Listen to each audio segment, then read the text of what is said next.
All right, let me show you something that's going to shock you. I'm going to pull up my actual SCHD position. You can see here I own 131.68 shares with a market value of $3,584.69 with an average cost basis of $26.94. And you can see the current price of SCHD is $27.22. Do the math with me real quick. I've invested $5 every single day for 687 days straight. That's $3,435 of my actual money. And after all that consistent investing, I've made less than $28 in capital appreciation. $28. And here's the thing nobody's telling you about SCHD. If you're under 40, you're probably making the same expensive mistake I did. In the next few minutes, I'm going to show you exactly how much money this safe dividend ETF is costing young investors, why the dividend hype is misleading, and the one type of person who should actually be buying SCHD. Let's get into it. Hey everybody, if you're new here, welcome to the channel where I prove you don't need to be rich to start investing. Since January 1st, 2024, I've been investing $5 every single day into SCHD. That's 687 days straight as of today. Now, the market's not open every day, so I adjust extra on Fridays, before holidays, whatever. But the goal is $5 a day, every day. Why? Because I want to show you that starting small, building the habit, and staying consistent is how regular people build wealth. But today, we need to talk about the elephant in the room. After investing $3,435 of my real money, SCHD has dramatically underperformed.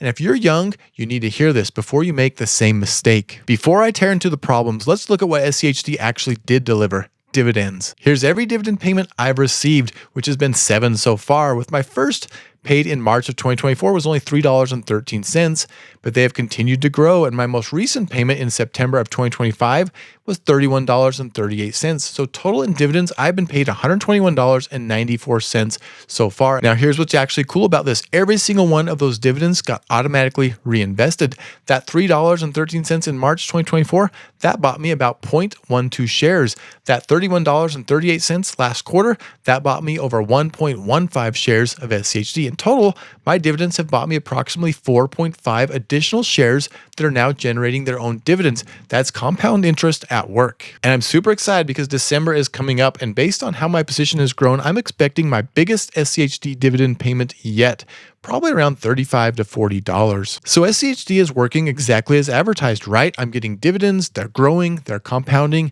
This is the dream. If you're retired or living on the income, this is absolutely the dream. But if you're young, focused on growth, and investing primarily in SCHD, that's where the issue starts. I say that because I hear from a lot of people in their 20s who went heavy into SCHD, and now they're frustrated because it's not growing like growth ETFs. And fair warning, this next part is going to sound a little bit harsh on SCHD, but stick with me because we're going to come full circle and talk about why SCHD is actually a great ETF when it's used the right way. Remember, I've invested $3,435 of my own money over 687 days. My account is worth $3,584.69. Let me break that down. The total dividends received $121.94. But in capital appreciation, I'm only up $27.75. Let that sink in. After 687 days of disciplined daily investing, I've gained 0.8% in actual stock price growth, less than 1%. But what if I had put the same $3,435 into VOO, the S&P 500 ETF, using the exact same dollar cost averaging strategy over the same 687 days? Well, VOO is up approximately 35 to 40% over the same time period. That means my $3,435 would be worth somewhere between $4,630 and $4,810 right now. Let me say that again. By choosing SCHD over VOO, I left between $1,050 and $1,230 on the table. That's over $1,000 in missed gains in less than 2 years. And if we're talking about QQQ or other tech-heavy ETFs, we're looking at 45 to 50% returns. That's potentially $1,500 in missed gains. But wait, you're saying, what about those dividends? Great question. VOO pays dividends too, about 1.3% annually. So yes, you get less dividend income, but you're getting way more total return because the fund is actually growing. Here's the reality check. SCHD's dividend yield is around 3.5%. Sounds amazing, right? But if the stock price barely moves, like we've literally seen with my 0.8% gain, you're getting 3.5% in dividends, while growth investors are getting 35 to 40% in total returns. You're picking up pennies while others are picking up dollars. The data I just showed you comes from a very specific moment in market history, the last couple of years, where we've been on one of the strongest tech-driven rallies we've ever seen. AI has exploded, mega-cap tech has dominated the indexes, and growth stocks have massively outperformed almost everything else. On top of that, high interest rates made dividend and valued-focused ETFs like SCHD a lot less attractive for many investors. And to be fair, judging SCHD only by these last couple of tech-heavy years is unfair, because this environment has heavily favored growth, not dividends. But here's the part younger investors really need to hear. These growth cycles matter. Missing even one of these major rallies can set your long-term compounding back for years. When you're young, being positioned where the growth actually is can make all the difference. So SCHD's recent underperformance isn't because it's a bad ETF, it's because its style hasn't been in favor during this cycle, and that's why this next part matters. This isn't about SCHD being good or bad, it's about when it makes sense. Every ETF has a role. The question is whether SCHD is playing the right one for you at this stage of your life. So first, let's walk through who probably should not be making SCHD their main focus right now, and then we'll flip it and talk about who it is actually perfect for. The first group that probably shouldn't make SCHD their main focus are investors in their 20s and 30s. Your biggest advantage right now is time. That doesn't mean you can't own SCHD. Starting a small position early can really be smart. But here's the trade-off. Every dollar you put in SCHD is a dollar that isn't compounding as aggressively in growth-focused assets. And when you're young, aggressive compounding is your superpower. The second group are people whose main goal right now is maximizing long-term growth. If you're trying to build the biggest possible account balance over the next 2 to 3 decades, putting most of your money into a slower moving income-focused ETF will naturally slow that process down. It's not wrong, it's just a trade-off. Every dollar in your portfolio has a job, and early in life, that job is almost always grow as fast as responsibly possible. The third group are investors who don't fully understand the dividend trade-off. When a company pays a dividend, that cash is no longer being reinvested into the business, and depending on the account you're in, you might also owe taxes on those dividends every year.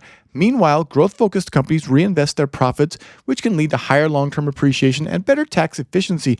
Not necessarily better, just different. And again, that doesn't make SCHD a bad investment. It just means it shines in a different season of life. So let's flip this around and talk about where SCHD really does shine. If you're within 10 to 15 years of retirement or already retired, SCHD makes a ton of sense. At this stage, you're shifting from accumulation to income. You care more about stability, consistency, and dependable cash flow. SCHD is built to deliver exactly that, which is why it's such a powerful tool for investors in this phase of life. Even though I'm not retiring tomorrow, SCHD absolutely has a place in my strategy. My main money is in an S&P 500 fund. That's my growth engine. That's how I'm building real long-term wealth. But this $5 a day SCHD experiment, that's my future income machine. I'm building a dividend snowball slowly and intentionally in the background so that years from now, I have a reliable growing stream of passive income waiting for me. And the key is this, SCHD is not my engine. It's my pension builder. It's a supplement, not the centerpiece. And there's one more group SCHD is perfect for: people who struggle with volatility. If big market drops make you panic and sell,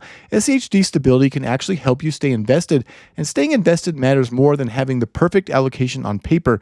In many pullbacks, SCHD tends to hold up better than growth-heavy funds, and that stability can be the difference between staying in the game or tapping out. So here's my real takeaway. After 687 days and over $3,400 invested, SCHD is not a bad investment. It's a very good one for the right purpose at the right time.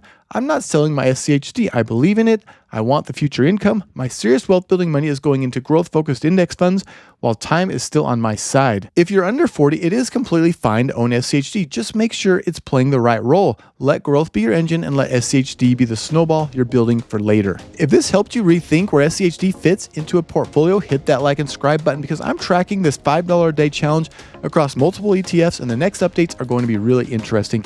Thank you so much for watching. If you're not sure what to watch next, check out another one of my videos right here. Take care, and I will see you next time.